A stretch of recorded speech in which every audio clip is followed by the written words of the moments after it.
나팔 심판 세 번째 순서가 되겠습니다. 계시록 11장 3절부터 마지막 절까지 살펴보는 시간이 되겠습니다. 전 시간 리뷰를 먼저 좀 해보려고 하는데요. 70일에와 한때, 두때, 세때가 어떤 의미인지, 그 다음에 또 나팔 심판의 의미가 무엇을 갖고 있는 것인지에 대해서 조금 살펴보도록 하겠습니다. 70일 때문에 여러 가지 요한계시록을 바라보는 시각이 좀 틀려진다고 말씀을 드렸는데요. 지난번에 이런 말씀을 드렸던 것 같아요. 다니엘서에 보면 처음에 7일에가 나옵니다. 처음에 한 일회가 나옵니다. 아라비아 숫자로 1, 그 다음에 69,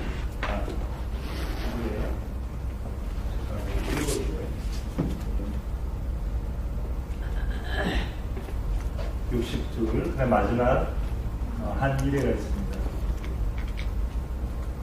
이 한 일회를 계시록에서 또 3년 반과 3년 반, 한때, 두때, 이렇게, 때, 반때. 이걸 3년 반이라고 이야기했고, 이거를 1260일 이렇게 표현한다고 말씀드렸습니다.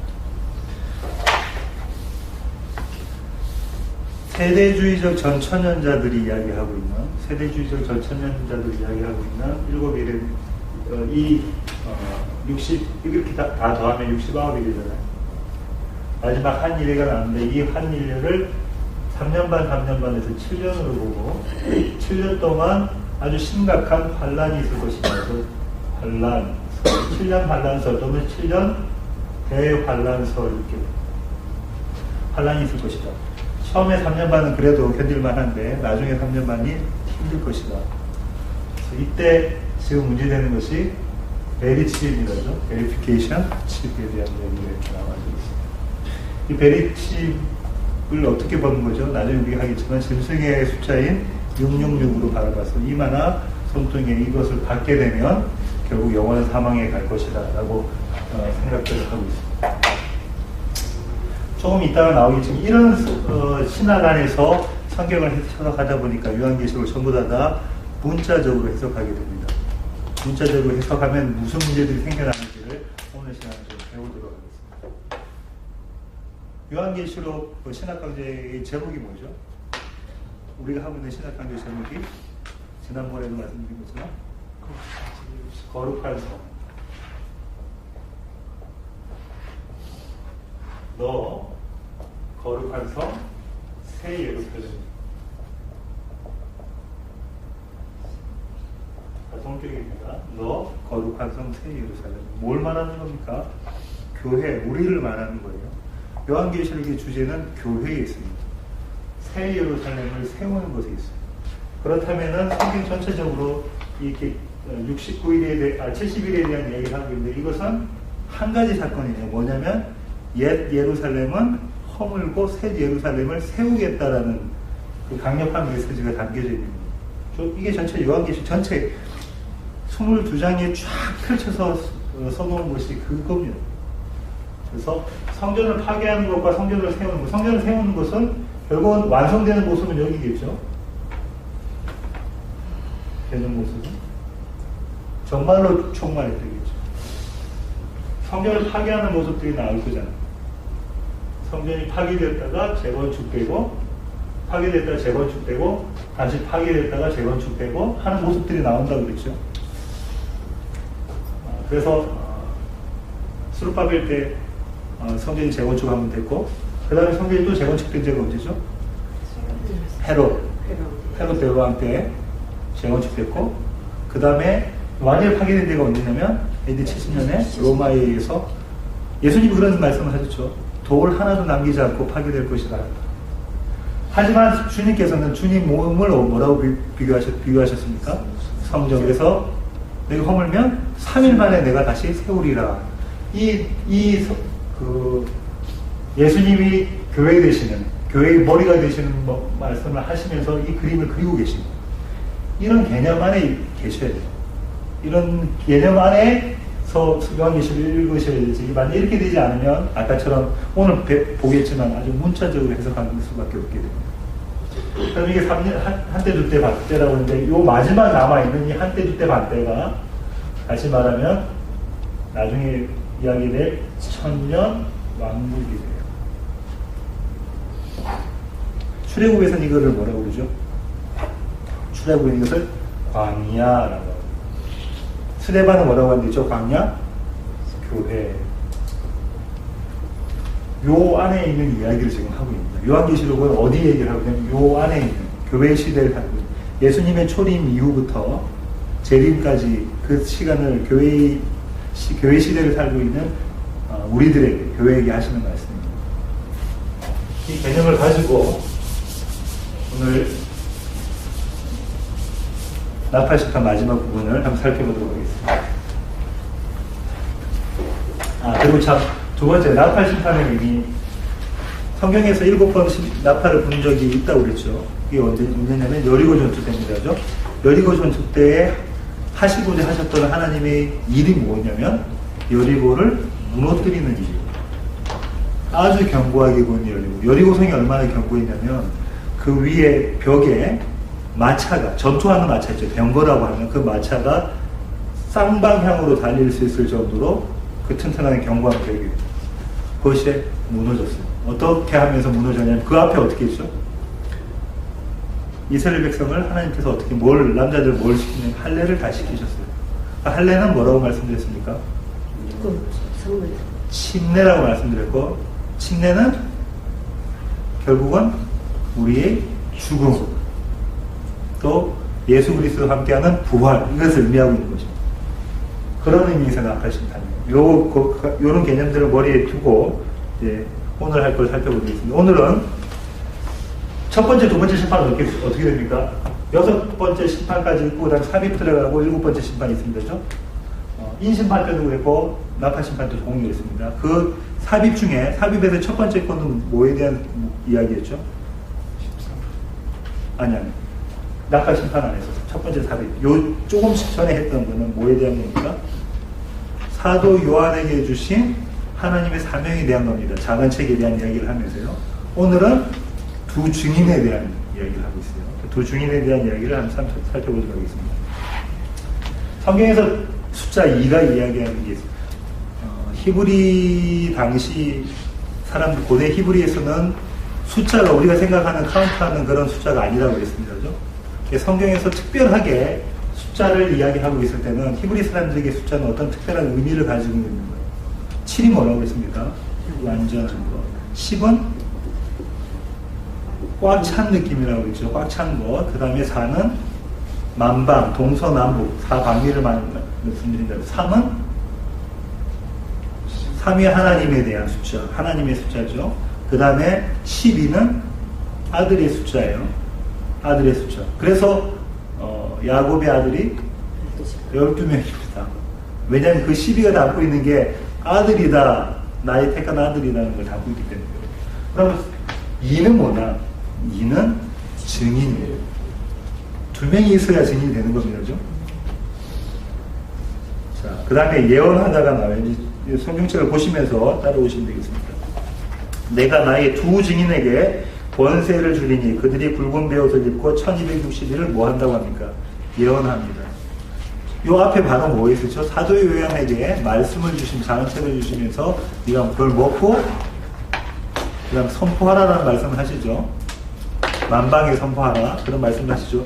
그 사역의 연속 성상이 있습니다. 두 증인이. 자, 굵은 베옷을 입다. 성경에서 나오는 굵은 베옷은 다 언제 하냐면 예언자가, 그렇죠. 예언자가 하나님의 말씀을 받아서 하나님의 택하신 백성들에게 회개하라는 선포를 할 때 굵은 베옷을 입습니다.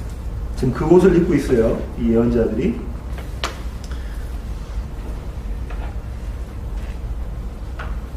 (1260일) 지난번에 말씀드린 것처럼 예언 사역의 기간 이야기할 때는 1260일, 고난 이야기할 때는 얼마? 3년 반, 한때, 그때, 반때, 그렇게 됩니다. 그러니까 예언 사역의 기간은 풍성한 것처럼 그림이 그려지고 똑같은 숫자임에도 불구하고 똑같은 기간임에도 불구하고 고난 사역은 아주 짧은 시간으로 비춰지고 있어요. 그 다음에 이제 두 촛대가 나옵니다. 4절 한번 읽어보겠습니다. 그들은 이 땅에 주 앞에 서 있는 두 감람나무와 두 촛대니. 먼저 두 촛대. 촛대는 스가랴 4장에 7촛대가 나오고 앞에 계시록에서도 나왔었죠. 촛대가 이야기하는 게 뭡니까? 교회예요, 그죠? 촛대는 교회를 상징하고 있는데 두 촛대면 뭐겠어요? 그러니까 촛대 7개 중에 2개 이렇게 생각하면 안 된다고 했어요. 7개 뭐라고 그랬어요? 모든 교회. 두 촛대는 증인된 교회. 증인된 교회를 갖고 있는 겁니다. 이제 우리는 그런 개념으로 생각하고 계셔야 돼요. 그 다음에 나오는 게 계속 읽겠습니다. 두 감람나무와 두 촛대니. 두 감람나무가 나왔어요. 스가랴 4장 3절. 그 다음에 스가랴 4장 14절 찾아보면 시간이 없어서 오늘 못 찾겠습니다. 두 감람나무가 뭐예요? 감람이 나무가 뭐예요? 올리브 나무죠. 기름 부음 받은 거예요. 기름 부음. 그러면 스가랴를 아주 찾아보시면 이 두 감람나무는 기름 부음 받은 자들이다라는 이야기가 나와요. 기름 부음 받은 자들이다. 성경에서 기름 부음 받는 사람들은 세 사람이 있습니다. 그죠? 누굽니까? 왕, 선지자의 왕, 제사장, 선지자, 하나님 말씀 선포하는 제사장, 선지자, 이렇게 세 부류의 사람들이 기름 부음을 받게 돼요. 자, 그럼 이 두 사람이 기름 부음을 받았어요. 그 두 감람나무예요. 그럼 누구와 누구겠느냐? 먼저 시대적 상황을 살펴보면 누구하고 누구겠어요? 여호수아와 스룹바벨입니다. 여호수아와 스룹바벨. 여호수아는 대제사장이었습니다. 기름 부음 받는 자. 그 다음에 스룹바벨이 왕족이에요. 왕족이면서 정치적 통치자였어요. 그죠? 그런데 그럼 이 두 사람이 했던 일이 뭡니까, 스가랴에서? 뭐예요? 이 두 사람 하면 떠올려야 되는 게 뭐예요? 성전 건축입니다. 성전 건축이 이 두 사람이 했던 일이에요. 그럼 자꾸 아까 말씀드리는 그 개념이에요. 그죠? 성전이 허물어진 성전을 새롭게 건축하는 모습을 이 두 사람이 담고 있어요. 그런데 세대주의적인 사람들은 어떻게 생각하냐면 마지막 3년 반 진짜로 그 시기간적인 우리가 지금 살고 있는 연대기적인 3년 반 동안 두 증인이 하나님의 말씀을 선포하는 순교자 두 증인이 나타나서 그들이 말씀을 선포하실 것이다 라고 이야기를 하고 있단 말이에요. 정말로 두 사람이 나타날 거라고 생각하고 있단 말이에요. 그런데 이 그림을 그러니까 구약을 모르는 거죠. 구약에서는 이 두 사람이 뭘 이야기하고 있냐면 성전 건축에 대한 이야기를 하고 있는 대표적인 사람들입니다. 자, 그 다음에 이제 계속 읽어보겠습니다. 5절. 만일 누구든지 그들을 해하고자 하면 그들의 입에서 불이 나와서 그들의 원수를 삼켜버릴 것이요. 누구든지 그들을 해하고자 하면 반드시 그와 같이 죽임을 당하리라. 6절. 그들이 권능을 가지고 하늘을 닫아 그 예언을 하는 날 동안 비가 오지 못하게 하고 또 권능을 가지고 물을 피로 변하게 하고 아무 때든지 원하는 대로 여러 가지 재앙으로 땅을 치리라. 특별히 6절을 보십시오. 두 가지 큰 기적이 나타나요. 그죠? 권능을 받고 하나님께로부터 권능을 받고 두 가지 권세를 받습니다. 그래서 두 가지 큰 기적을 일으켰는데 첫 번째 기적이 뭐라고 했어요? 비가 오지 못하게 했던 거. 누가 했습니까? 엘리야. 물을 피로 변하게 한 게 누구죠? 모세. 그렇다면 보세요. 엘리야와 모세가 한 일은 뭐가? 성전을 세우는 일이다라는 것을 이 그림 두 가지를 보고 여러분이 연상을 하셔야 돼요. 그러면 새 성전을 만드는 그림을 이 두 사람들이 했던 거예요. 그렇죠? 그리고 엘리야와 모세와 성전의 주인 대신 머리 대신 그 세 사람이 함께 있었던 자리거든요. 사도들이 봤어요. 언제? 변화산에서. 변화산에서 베드로가 뭐라고 고백하죠? 엘리야를 위해서 모세를 위해서 주님을 위해서 내가 초가집을 짓겠습니다. 그 세상을 봤어요. 근데 그 사람들이 어떻게 됐어요? 변화된 모습, 이전의 모습이 아닌 변화된 모습이에요. 새롭게 성전이 건축된 모습을 갖고 있단 말이에요. 성경은 다 이렇게 퍼즐처럼 다 짜면서 쳐져 있는 겁니다. 그 그림을 그냥 보여준 게 아니고 요한이 이 얘기를 그냥 하는 게 아니에요. 이 엘리야와 모세가 스룹바벨과 여호수아가 민족적 이스라엘의 성전을 건축하는 그림을 그리고 있다면 이 그림을 그 스가랴서를 갖고 왔으니까 요한이 그걸 노렸을 거 아니에요. 이게 성전 건축이야. 그런데 그들이 이야기하고 있었던 그 성전 건축이 아니라 엘리야와 모세가 이야기하고 있는 주님이 머리에 대어서 주님 때문에 변화된 모습으로 있는 그 교회의 성전 건축이다라는 걸 가르쳐주고 있는 거예요. 이 그림. 근데 어떻게 여기서 마지막 때 두 증인이 나와서 복음을 선포하고 그들이 장렬하게 죽을 것이다. 그렇게 해석하면 안 돼요. 구약을 모르는 거죠. 계속 보겠습니다. 그들을 해하고자 하면 그들의 5절이죠. 그들의 입에서 불이 나와서 엘리야와 이스라엘 왕, 불이 나와서 이거는 엘리야와 이스라엘 왕 아하시야 사이에 일어난 사건이에요. 열왕기 하를 1장을 이렇게 보시면 어떤 사건이냐면, 아하시야가 병에 걸리죠. 그렇게 해서 이 사람이 누굴 찾아가냐면, 바알세불을 찾아가가지고, 바알세불을 섬기는 자들을 찾아가가지고, 그에게 내 병이 낫겠느냐고 물어보고. 그때 엘리야가 뭐죠? 이스라엘은 여호와가 옵니다. 하나님이 안 계시니까 네가 그쪽으로 가느냐? 너 지금 정말 죽게 될 것이다. 라고 선포를 해버리고, 이제 이 아시아 왕이 이 엘리야를 막 쫓는 사건이 생기는 거죠. 무슨 얘기하고자 하는 것입니까? 하나님의 말씀을 선포할 때에 하나님께서 택하신 백성들은 그 말씀을 받아요. 그렇지 못한 자들은 어떻게 합니까? 적대하고 그 사람들을 죽이려고 하는 거죠. 이 그림 계속해서 나옵니다. 이 그림을, 구약의 그림을 머릿속에 그리시기 바랍니다. 그 다음에 쭉 내려갈게요. 아까 6절 했고요. 7절. 그들이 그 증언을 마치다라는 것은 두 증인의 증거 사역이 완성된다는 걸 의미하는 거예요.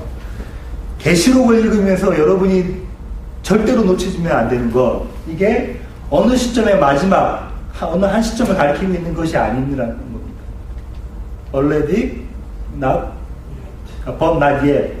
이미, 그러나 아직. 그걸 가리키면서, 그것을 가리키고 있으면서 동시에 지금의 이야기를 하고 있는 거라는 거죠.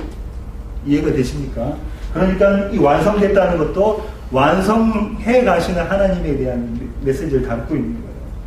근데 이 두 증인의 증거 사역을 예수님께서 말씀하셨어요. 그죠? 말씀하셨어요. 사도행전 1장 8절이 뭡니까? 지상명령이에요. 뭐죠? 너희가 성령을 받으면 권능을 얻어서 어떻게 한답니까? 예루살렘과 온 유대와 사마리아와 땅 끝까지 이르러 내 증인이 되리라. 근데 이 모습이 그 모습 아닌가요, 지금? 뭘 받았다고 그랬어요? 두 증인이. 권능을 받아서. 그 권능이 뭡니까? 성령이죠, 성령. 권능을 받아서, 성령을 받아서 권세. 그 권세는 뭐 능력이거보다 하나님 그 일을 마땅히 하실 수 있게끔 만들어 가신다는 거예요. 그걸 해서 그들이 온 세상에, 아까 사도 요한에게는 뭐라고 했죠? 요합장에서 11장에서 열방과 족속과 방언해서 온 세상을 이야기했죠. 네 가지를 이야기하면서 똑같은 얘기 계속하고 있습니다. 선생님. 예, 그 다음에 보시겠습니다. 7절입니다. 계속. 그들이 그 증언을 마칠 때에 무적행으로부터 올라오는 짐승이 그들과 더불어 전쟁을 일으켜 그들을 이기고 그들을 죽일 터인데, 짐승과의 전쟁, 이른바 곡과 마곡의 전쟁이 나와요. 여기서 이제 신학적으로 생각하는 것들이 좀 갈라지는데요. 곡과 마곡의 전쟁을 이렇게 해석하시는 분들도 곡과 마곡의 전쟁을 마지막 때, 아까 말씀드렸던 마지막 한 1회 중에서 한때 반, 세때 반, 한때, 두때, 세때 반, 요 때에 일어날 전쟁 중에 한 가지가 곡과 마곡의 전쟁이라고 생각하시는 분들이 대부분입니다. 그때 맨 마지막에 일어날 전쟁이 곡과 마곡의 전쟁. 저는 그렇게 생각하지 않고요. 저는 이 한때, 두때, 반때, 그러니까 천년 왕국, 그러니까 이 교회 시대, 주님이 다시 오실 때까지 일어나는 전쟁이 곡과 마곡의 전쟁이라고 해석을 해요. 물론 맨 마지막 때에 주님이 재림하실 때 곡과 마곡의 전쟁이 있습니다. 그 전쟁이 여러분이 어떻게 생각하시냐면 이게 물리적인 전쟁이다라고 생각을 해버리시면 그때부터 오판인 거예요.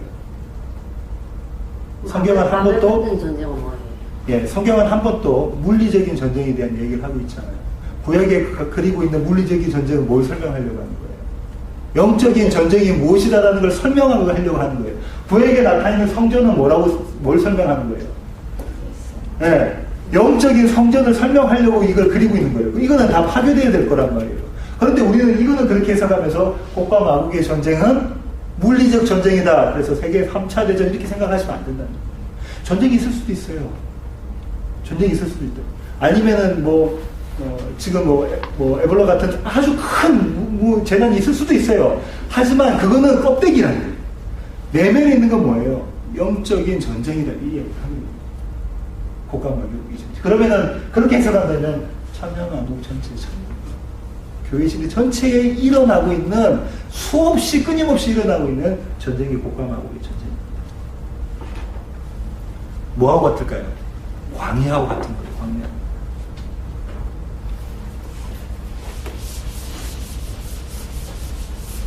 자, 그 다음에 계속해서 보겠습니다. 계속 7절인데요. 그런 전쟁이 일어났는데 누가 이깁니까? 그들이 두 증인을 이기고 두 증인을 죽일 터인지 이렇게 나와요.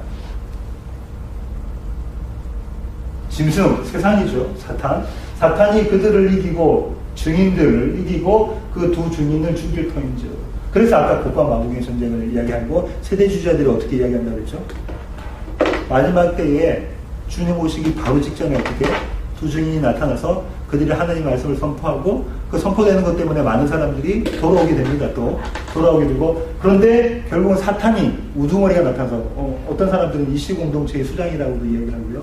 그들이 나타나서 이 사람 두 사람을 죽여버리는 거예요. 그러니까 교회가 막 엉망진창이 되겠죠.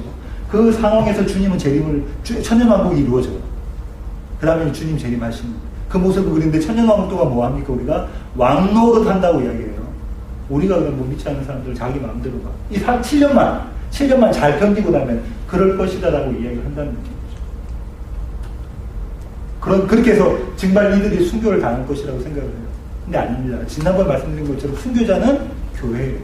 세상에 대해서 죽고, 바로 그러죠. 내가 세상에 대해서는 죽고 하나님께 대하여 살아간다.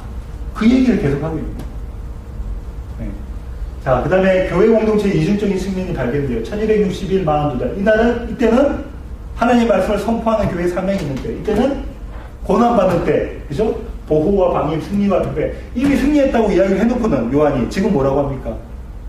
짐승이에서 죽임을 당한다는 이야기를 하고 있죠. 안전과 고난, 이걸 다, 양면을 다 이야기를 하고 있어요.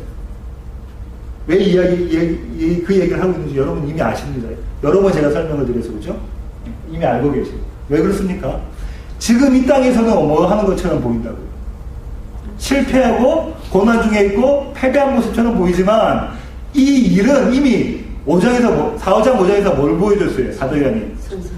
23장에서 네 지금 힘들지만 네 모습 보니까는 금방 이쪽으로 달려가고 금방 세상 쪽으로 달려가는 네 모습이었지만 4장 5장에서 하늘 확 열어보면서 네 모습은 이거야. 완성된 모습. 그걸 보여주고 있잖아요. 그 얘기고 있습니다. 자, 그 다음에 계속 밑에 나옵니다. 8장. 그들의 시체가 죽은 자들의 시신이에요. 그들의 시체가 큰 성 길에, 어느 성이니까 잘 보세요. 성경에서 성함에 나오는 게 두 가지입니다. 하나는 예루살렘, 또 하나는 바빌론. 예루살렘 아닌 바빌론이에요. 잘 생각하세요. 그들의 시체가 큰 성길에 있으리니 그 성은 영적으로는 뭐라고 합니까? 소돔이라고 해요. 큰 성이 소돔이래요. 소돔과 고모라 아시죠? 이때는 고모라도 생략된 거예요. 소돔 하면. 그 다음 그게 뭐라고 그래요? 애굽, 이집트라고 그래요. 이집트 하면 생략된 게 또 뭐 있죠? 바빌론이라는 거예요. 이집트는 해를 섬겼고 바빌론은 달을 섬기는 나라였어요. 그죠? 해와 달이 나를 해치 못하리. 우리 찬양 부르는 게 이게 이 해 달이 나를 해치 못하리가 아니라 세상이 나를 해치지 못할 것이라는 것의 찬양입니다. 근데 그곳이 어디래요? 뭐라고 이야기합니까? 그들의 주께서 십자가에서 못 박히신 곳 어디입니까? 골고다죠. 그 골고다는 어디예요? 예루살렘이에요. 반역의 장소가 일어난 거예요. 사도 요한이 뜻밖의 소리를 합니다. 뜻밖의 소리를 해요. 큰 성이 소돔인데 애굽이고 바빌론인데 그곳이 예수 그리스도가 죽은 곳이고 그곳이 예루살렘이다. 그렇다면 이 성은 어떻게 됩니까? 하나님께서 어떻게 하셨어요? 멸망시키셨죠. 그러면은 예루살렘은 하나님의 큰 도성, 예루살렘은 어떻게 돼야 된다는 거예요? 반드시 멸망시킬 것이다. 왜? 새 예루살렘을 지키기 위해서. 그렇잖아요. 우리가 건물을 지을 때 어떻게 합니까? 한 건물 다 허물고 새 건물을 올리잖아요. 그거 할 것이라는 얘기하고 있는 거예요. 우리도 그래요. 우리도 이때 이 모습으로 죽는 거예요. 주님이 죽으신 것처럼. 그런 성경을 읽으면서 행간에 있는 뜻을 쫙 파악을 해내셔야 됩니다. 그 다음 9절이래요. 백성들과 족속과 방과 나라. 매번 항상 나옵니다. 그죠? 열방이라는 얘기예요. 나라 중에서 사람들이 그 시체를 얼마 동안, 사흘 반 동안, 이거를 또 세대주의자들, 전천년주의자들은 어떻게 이야기를 하냐면, 이 사흘 반이 정말 그 두 사람 증인이, 탁월한 증인이 나타나서 하나님의 말씀을 세상 방방곡곡에 선포하다가, 한때는 누가 그런 사람이라고 한참 전에는 이야기를 했냐면, 조영기 목사님 그런 분 중에 한 분이라고 이야기도 나오고 그랬어요. 그러다가 결국은 세상에 의해서 순교를 당하고 3일 반 동안 있다가 그 다음에 부활한다라고 이야기를 하고 있어요. 근데 절대 아닙니다. 자, 보세요. 사흘 반 예수님께서 죽으신 때는 죽으신지 살아나신 그림이 여기 그려져 있죠. 뭐가 있습니까? 예수님이 고난받으시고, 예수님이 죽으시고, 세상에 의해서, 예수님이 3일 있다가 살아나시고, 예수님이 승천하신 모습이 계속 나올 겁니다. 그죠? 나와야 돼요. 나올 겁니다. 그 모습이 있습니다. 그런데 그것을 사흘 반이라고 맞춘 이유가 있어요. 사흘 반이라고. 왜냐면 3년 반, 한때, 두때, 반때하고 맞죠. 이 기간이 어떻다니? 사흘 반, 3년 반, 한때, 두때, 반때, 1160일은 전부 다 똑같은 기간이다. 교회 시대. 나중에 천년왕국까지 교회 시대. 같은 기간 동안에 있는 얘기를 하고 있는 거예요. 그 사흘 반 동안 뭘 못하게 하냐면 무덤에 장사하지 못하게 해요. 근동지방에서 무덤에서 장사를 지내지 못하게 하는 것은 그 집안에 대해서 극도의 수치감을, 모멸감을 주는 거고, 그 사람, 그 가족들은 극도의 수치감을 당합니다. 여기 있는 성경 구절 찾아보시면 그 얘기가 나와져 있어요. 극도의 수치감을 주는 거예요. 그렇다면 어떻게, 예수님이 극도의 수치감을 받으셨죠? 언제 받으셨습니까? 십자가에서 어떻게 지으셨어요? 전부 다 발가벗기셨죠. 우리 영화에 보면 예수님 뭐 입고 있어요? 속옷을 입고 있어요. 근데 아마도 지금 미루어 짐작하기인데 예수님은 아무것도 안 입으셨습니다. 다 발가벗기심을 당하셨고 극도의 수치감을 경험하겠구만. 교회도 그럴 것이다 라고 얘기를 하고 있어요. 교회도 그럴 것이다. 그 다음에 뭐가 일어나야 되겠어요? 부활이 일어나야 됩니다. 그죠? 그럼 천천히 있어야 돼요. 있는가 볼게요. 10절. 이 두 선지자가 땅에 사는 자들을 괴롭게 한 거로 땅에 사는 자들이 그들의 죽음을 즐거워하고 기뻐하여 서로 예물을 보내리라 하더라. 사실상 어떻게 됐냐면요. 원어를 보면 이렇게 됐습니다. 영어 성경도 아마 그럴 것 같은데 원어는 이렇게 되어 있어요. 땅에 사는 자들이 그들의 죽음을 즐거워하고 기뻐하여 서로 예물을 보내리라. 왜냐하면 이 두 선지자가 땅에 사는 자들을 괴롭게 하는 거로 그렇게 되어 있어요. 자, 그러면 뭘 얘기했냐면 아까도 그랬죠. 세상은 어떻게 한대요? 세상은 어떻게 하냐? 하나님 말씀 선포되면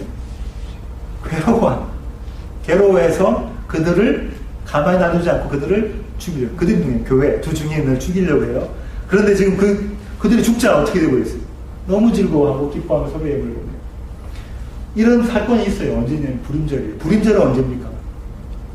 성경의 부림절은 에스더에서 나오죠. 에스더가 어떻게 하죠? 하만이 어떻게 하죠? 이스라엘 백성들을 죽이려고 하니까 에스더가 내가 죽으면 죽으리라 하고 들어가죠. 네, 그렇게 해서 쭉 설명을 해서 결국은 모르드게를 통해서 어떻게 하면 하만도 죽게 만들어버리죠. 그렇게 하면서 그 다음에 어떻게 했냐면 이스라엘 백성들이 그가 죽음으로 서로 기뻐해서 선물을 주고 이 대조적인 묘사를 하고 있습니다.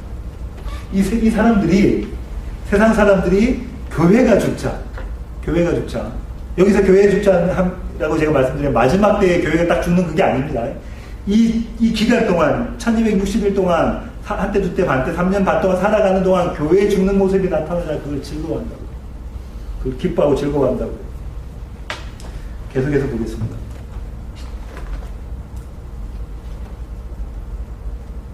11절. 3일 반 후에, 아까 이야기한 한때, 두때, 반때입니다. 3일 반 후에 하나님께로부터 생기가 그들 속에 들어가매, 이까지 나오면 뭐가 생각나요? 뭐? 에스겔의 환상이 나타나야 되는 거죠? 에스겔의 환상은 뭡니까? 마른 뼈 환상이 생각이 딱 나야 돼요. 그죠? 에스겔이, 지난번 우리 이미 찾아봤습니다. 에스겔서 37장에 보면 어떻게 됩니까? 마른 뼈에 하나님께서 생명을 부으셔서 그가 군대로 일어나요. 요한계시록 이 그림이 언제 그려져 있었어요? 14만 4천 개수했습니까? 안 했습니까? 개수했죠. 민수기에서 개수하는 목적이 뭐라고 그랬습니까? 전투를 앞두고 하나님의 백성들을 불러 모으는 것이 개수의 목적이라고 했어요. 그 개수의 목적으로 하나님의 군대를 만들었어요. 그러고 난 다음에, 그 다음에 뭘 보여주죠? 그들이 뭐 하고 있습니까? 자꾸 지상과 천사가 왔다 갔다 하면서 요한이 뭘 보여줬어요? 제일 처음에 14만 4천 하나님의 백성이야. 하나님께서 인을 치신 자들이야. 이마에 인받은 자들이 이 사람들이야. 이 사람들을 해치지 마. 천사들 보고 하나님께서 말씀하시는 그 자들을 이야기하는 그 14만 4천이 어떻게 구성되어졌어? 라고 이야기한 게 뭐였습니까? 12지파 중에서 사람들을 불러 모으는 그림이 그려져 있죠. 민수기에 있는 그림이. 그건 땅에 있는 교회들이요. 그 다음에 뭐를 했죠? 그 교회가 전투 어떻게 했다는 얘기는 없고 다 뭐, 그 다음에 바로 넘어갔던 게 뭐예요? 14만 4천이 뭐 하고 있습니까? 승리의 노래를 부르고 있어요. 뭘로 나타나죠? 뭘로 나타나요? 큰일인데.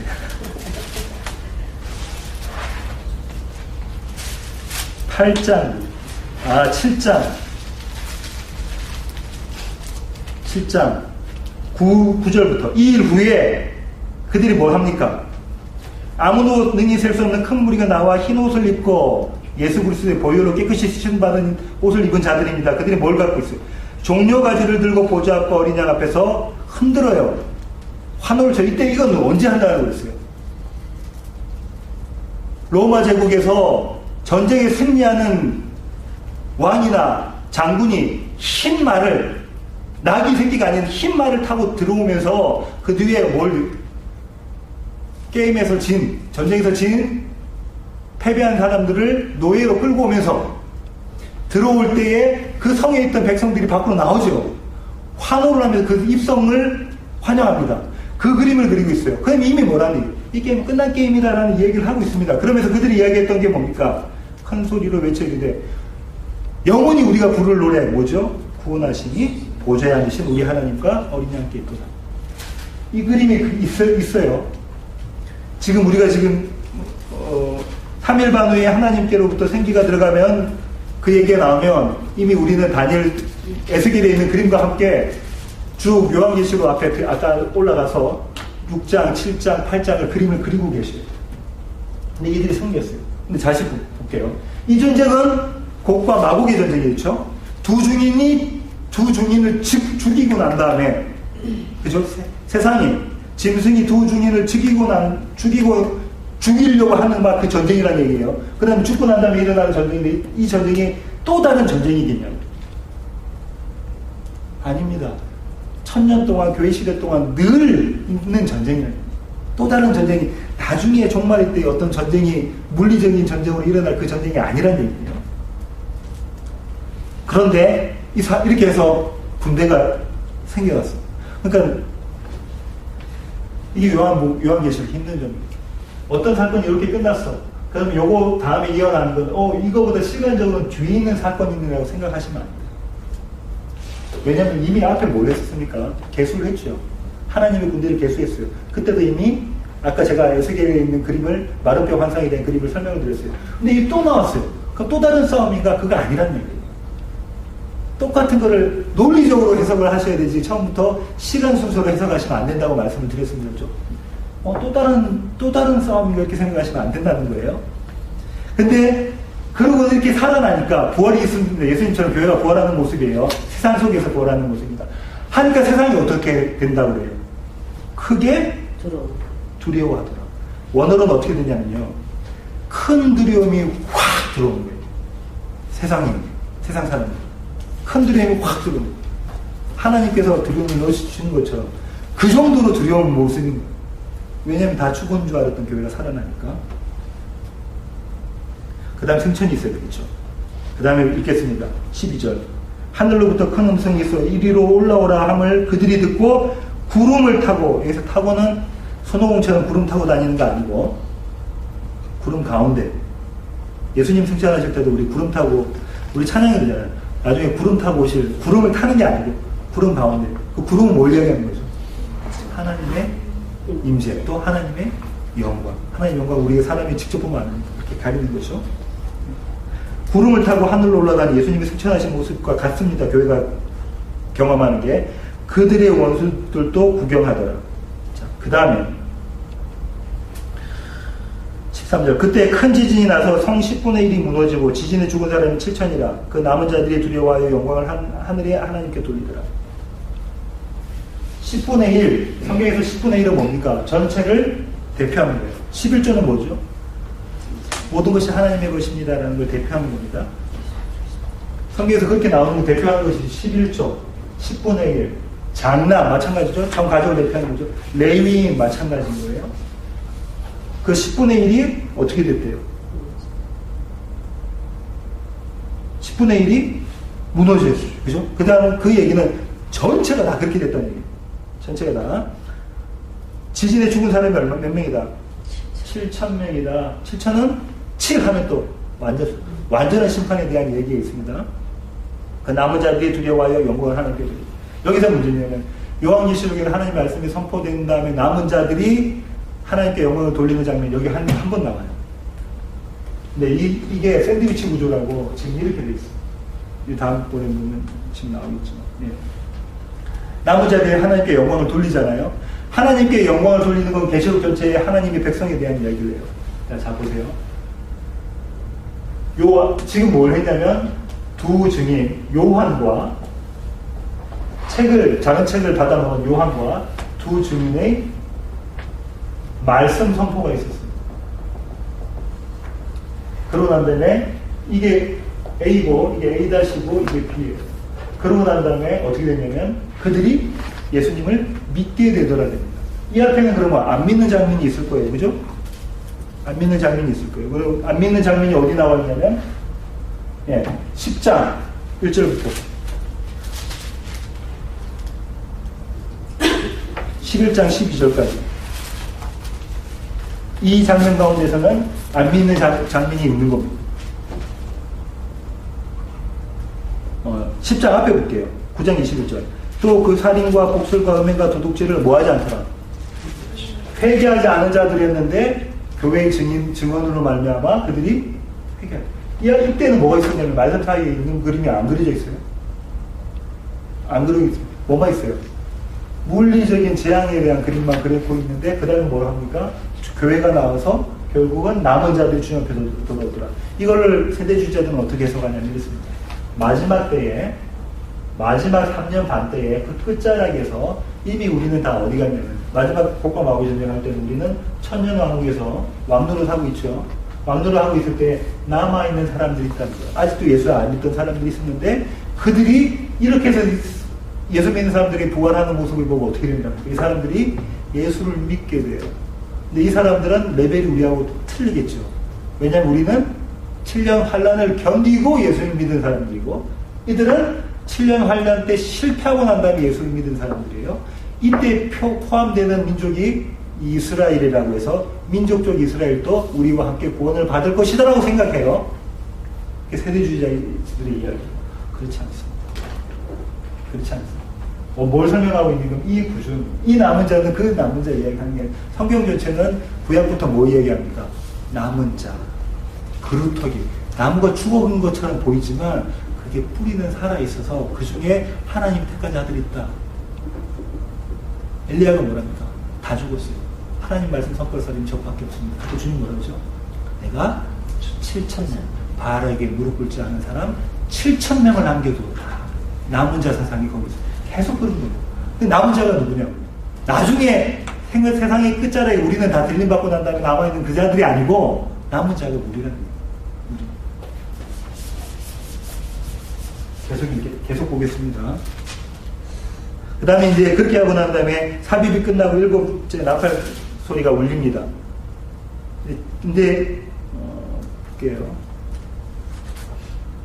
일곱째 천사가 나팔을 불매 하늘의 큰 음성들이 나서 이르되 세상 나라가 우리 주와 그의 그리스도의 나라가 되어 그가 세세토록 왕노릇 하십니다.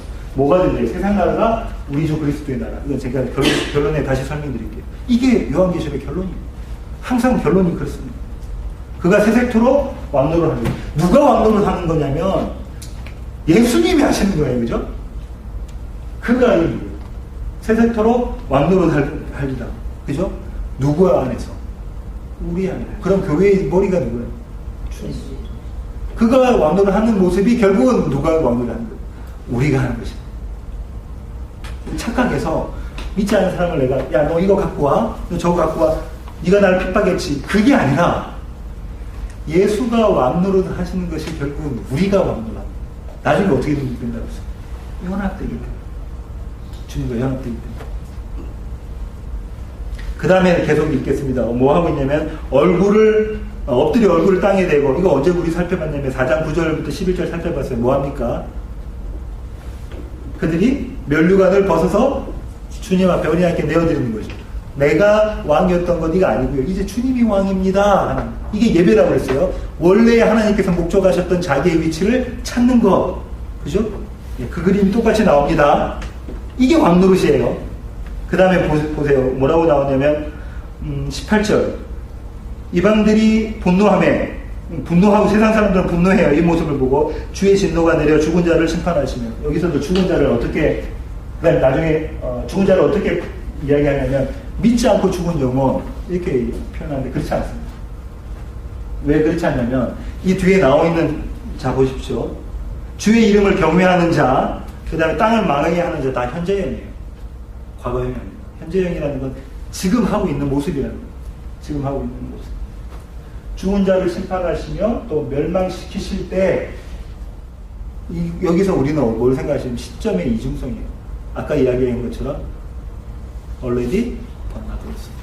이게 마지막 때에 반드시 일어날 종결되어질 것이지만 지금 또 여전히 유효한 이 모습이라는 거예요. 우리 가운데 있는 모습. 그 다음에 뭐 합니까? 어떤 사람들에게 선지자들과 성도들과 또 작은 자든 큰 자든 주의 이름을 경외하는 자, 하나님 택한 자들에게 뭘 주신대요? 상 주십니다. 그래서 천국 가면 우리가 상을 엄청 많이 받을 거라고 생각합니다. 천국에서 상은 딱 한 개밖에 없다고 김재현 목사님이 누누이 말씀하셨죠. 뭡니까? 상은 영원한 생명, 이터너티에 대한 인터널 라이프에 대한, 여기 영원한 생명인데 영원한 생명이 내가 죽지 않고 불로장생합니다라는 개념이 아니라고 그랬죠. 이 영생은 누구만 갖고 계시죠? 하나님. 영생을 다른 말로는 신적 생명입니다. 그러니까 우리가 개념, 국어사전식에 있는 개념을 딱 버려버려야 됩니다. 국어사전에 있는 개념은 죽지 않고 영원히 사는 건데 그게 아니라 하나님의 생명에 동참한 자, 예수 그리스도와 연합함으로 하나님의 생명에 동참한 자가 영생. 이것을 상을 주신다는 거예요. 다시 말하면 뭐예요? 예수, 그리스도 예수를 상으로 주셔서 우리가 이분과 연합함으로 영원한 생명에 참여할 것이다. 그 다음에 이제 보십시오. 이에 하늘에 있는 하나님의 성전이 열리니, 이것도 최종적인 의미에서의 하나님의 성전이라고 신학자들은 해석하는데 그렇지 않고요. 지금부터 마지막까지입니다.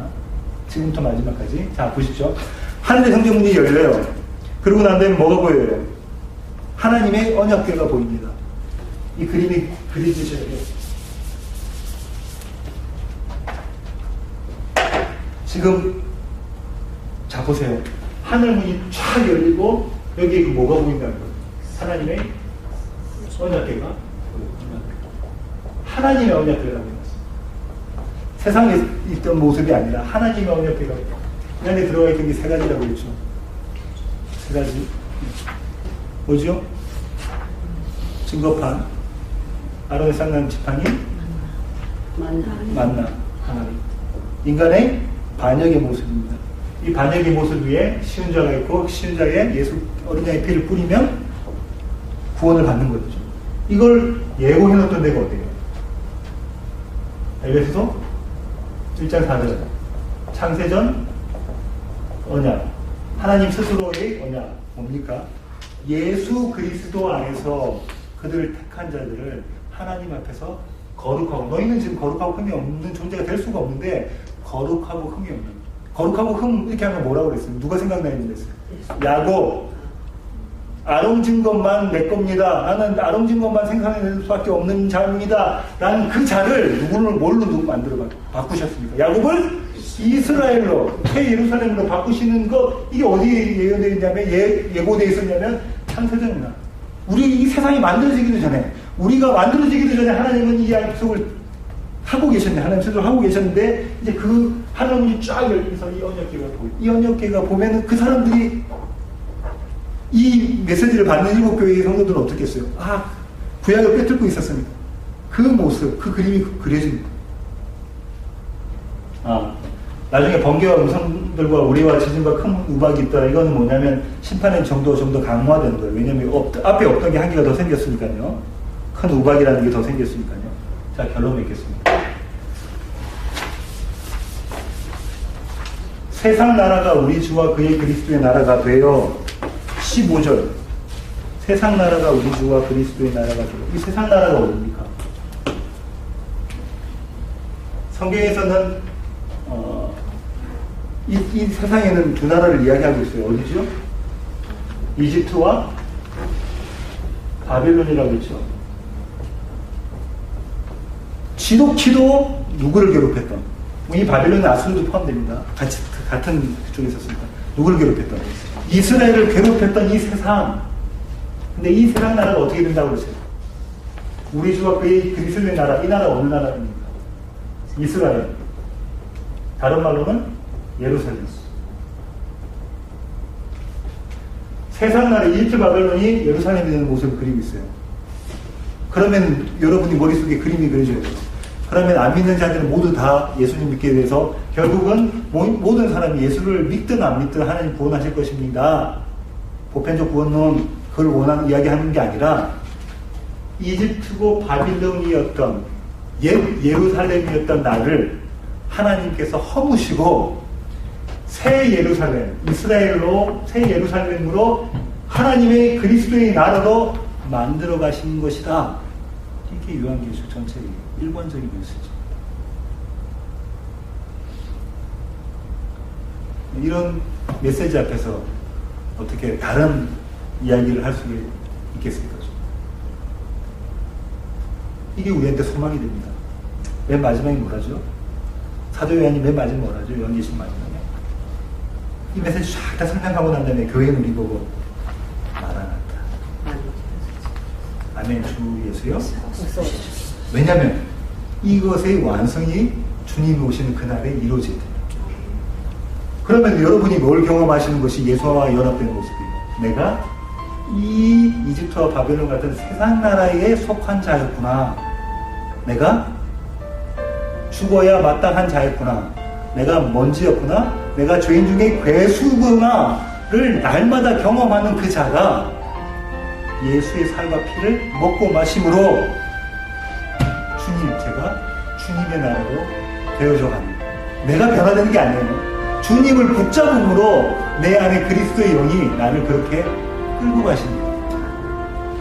여러분이 오해하시면 안 되는 게 내가 나의 모습이 바뀌어지는 것이 아니라 나는 여전히 그 모습 그대로 있는데 내 안에 주님이 계셔서 주님 나를 그 자리로 막 끌고 가시는 이게 성경의 일관되게 메시지. 이렇게 해서 나파 10판까지 마치고요. 다음 주에는 마지막 심판, 대접 심판 앞에 삽입이 큰 삽입이 들어가 있어요. 우리가 궁금해하시는 용의 이야기, 짐승의 숫자인 666의 이야기 거기에 대해서 살펴보도록 하겠습니다. 기도하시겠습니다.